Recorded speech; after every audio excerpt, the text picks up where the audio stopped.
Montenegro. Ovih dana imamo vrlo intenzivnu komunikaciju sa, jutro smo stigli iz Brisela, evo danas imamo zadovoljstvo da ste vi. Today we have the pleasure of having you here in Montenegro.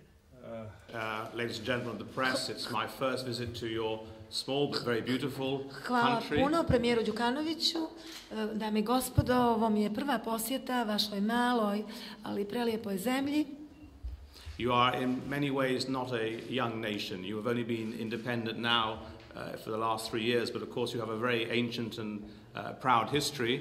I am familiar with that because 10 years ago when I was first elected to the European Parliament, I made my name helping the former royal family of Italy, the Savoys, and of course Eleanor of Montenegro is very well respected still to this day in Italy. So I knew a little bit about your country. Ja nešto even in malo those znam days. o vašoj zemlji od ranije i znam da iako ste sada nezavisni samo kratko vrijeme, da ste bili nezavisni prije toga jako dugo i poznata mi je donekle vaša istorija. Prije 10 godina, nekih 10 godina, ja sam pomagao bivšoj italijanskoj kraljevskoj porodici Savoja i vrlo mi je poznata uloga kraljice Jelene, koja je bila kraljica Italije, a koja potiče iz Crne Gore.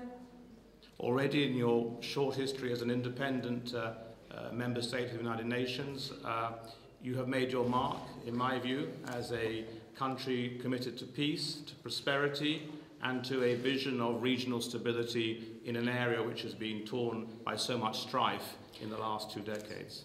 Već u ovom kratkom periodu od kako ste ponovo nezavisna zemlja i mlada članica Ujedinjenih nacija, vi ste se istakli kao zemlja koja je veoma posvećena miru i prosperitetu i širenju mira i prosperiteta u ovom regionu koji je tokom protekle 2 decenije imao jednu veoma burnu i tešku istoriju.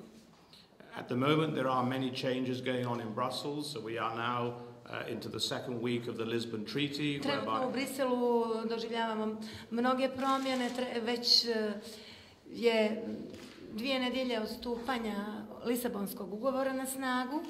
And of course we are now in the changeover period for the new Commission.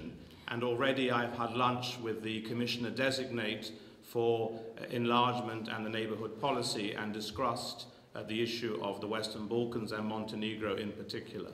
Mi se sada spremamo uskoro za potvrđivanje u parlamentu nove Evropske komisije. Ja sam već imao ručak sa imenovanim komesarom za proširenje i politiku prema zemljama susjedstva Evropske unije i razgovarao o ovom regionu. And my political group, which I represent, the European Conservative and Reformist Group, as well as the European People's Party, which Anne Brizegic, who's standing over there, is the shadow rapporteur, we are strongly committed to the EU enlargement process and to the Euro-Atlantic aspirations for Montenegro. I moja politička grupa konzervativno-reformističkih partija zajedno sa političkom grupom moje koleginice Ane, koja predstavlja Evropsku narodnu partiju, snažno smo posvećeni proširenju Evropske unije i proširenju NATO-a također, tako da oba ta cilja Crne Gore mi snažno podržavamo. So I was delighted as a very positive sign the fact that your country, by coincidence, the very week that I've come to visit it, has been granted the membership action plan for NATO, which is always a very good sign in terms of your long-term ambitions, also in the European Union domain.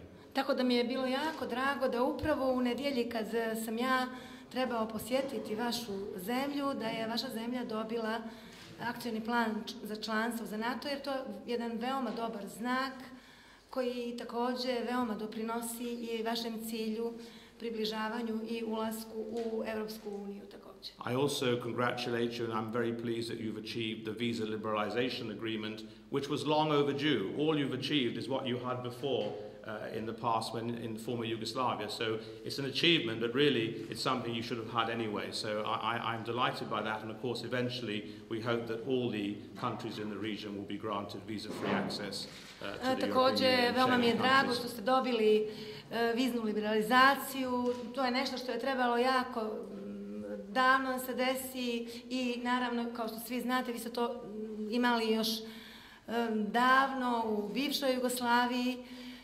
Tako da je sad, eto, krajnje vrijeme se to desilo i nadamo se da će vizna liberalizacija obuhvatiti i sve ostale zemlje ovog regiona. My committee, which is the Foreign Affairs Committee of the European Parliament, where I am the rapporteur and spokesman on foreign affairs on Montenegro, and in my case the whole of the world for my political group, we anticipate probably producing a report on Montenegro sometime towards the middle of next year. U spoljnopolitičkom komitetu Europskog parlamenta, čiji sam ja portparol vezano za Crnu Goru i izvjestila za Crnu Goru, istovremeno sam portparol ovoga komiteta kad je riječ o mojoj partijskoj grupaciji za cijeli svijet. Mi, kad je riječ o izvještaju za Crnu Goru, očekujemo ga negdje u junu iduće godine. But one thing I said to your Prime Minister, who gave me an extensive briefing about your country, is that we are not here to give you a hard time. We are here to support you in your independence and in your Euro-Atlantic aspirations. Kad sam razgovarao sa premijerom, ja sam mu kazao da mi nismo ovdje da nešto mučimo vašu zemlju, mi smo ovdje da podržimo vaše aspiracije, vaše evropske i euroatlantske aspiracije. And I will be working closely with my parliamentary colleagues, but also with the Commission, no, I shouldn't say Commission, our European Union delegation as of this week. They've changed their name with the Lisbon Treaty in terms of finding out where the problems are, identifying in more detail how we in the European Parliament can help you in solving them, in resolving your actually very small disputes with your neighbours, such as the tiny border dispute with Croatia, and also how you can bring your experience, your stability, and make that the norm in the whole of the region. Because we do know there are still problems, particularly in Bosnia-Herzegovina, particularly over Kosovo, and so on. So I think that Montenegro could be a real centre for thought, for study, a centre for excellence to bring peace and prosperity to the whole of the Western Balkans, when one day you will all be members of the European Union. I strongly believe that the glue which binds together this whole process, of course, is the possibility eventually of EU accession and membership for all of your countries. I ja se veoma radujem što ću raditi sa vama, sa vašim vlastima na pružanju pomoći Crnoj Gori. Ja ću sarađivati naravno i sa delegacijom Europske komisije, zapravo to više nije delegacija Europske komisije, sada sa stupanjem Lisabonskog ugovora na snagu, sada se to zove delegacija Europske unije. Ja ću raditi sa njima na identifikovanju bilo kakvih problema i na pružanju pomoći Crnoj Gori da ih ona prevaziđe i kako bi ona bila ono što i kako bi pomogla i ostalom regionu da ostvaruje mir i prosperitet koji postoji u Crnoj Gori, jer cilj svih u regionu je ono što povezuje Europsku uniju, pristupanje Europskoj uniji i toj široj europskoj porodici. Sadly, on this occasion, my visit is only for 2 days. Tonight I'm having dinner with the British ambassador, who is also very new. I think she's only arrived in the last few days, and the Greek ambassador for the EU presidency, and I'm meeting a number of government ministers tomorrow. So I will say as a final comment, I'm come as the friend of Montenegro, and I hope that by Saturday I'll be leaving you as the best friend of Montenegro. Ja sam ovdje došao tek danas i ostajem do sutra i večeras treba da se sretnem još sa britanskim ambasadorom koji je ovdje tek nekoliko dana, također sa grčkim ambasadorom u ime predsjedavajućeg Evropske unije i ja mogu reći da sam došao kao prijatelj Crne Gore, a mislim da ću u subotu otići kao najbolji prijatelj Crne Gore. Hvala. Dame i gospodo, izjave su završene. Zahvaljujem.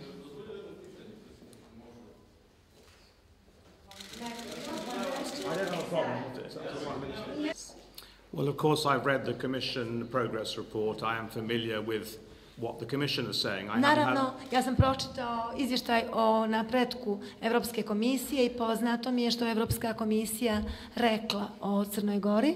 And I've also met your ambassador in Brussels and the Commission officials in Brussels, but this is my first visit and I've only been here about 6 hours. I haven't had a chance to meet many Montenegrins yet. Međutim, iako je tačno da sam se ja sreo sa vašim ambasadorom u Briselu, sa zvaničnicima Evropske komisije, ipak ovo mi je prva posjeta, ja sam ovdje samo 6 sati, tako da nisam mogao baš puno toga da upoznam. But I have been on the Foreign Affairs Committee of my parliament for 7 years. I did the report on the European neighbourhood policy, the 2 reports, the entire one and then the eastern dimension. And so I'm very familiar with countries from both the former Soviet Union, from the former socialist blocs.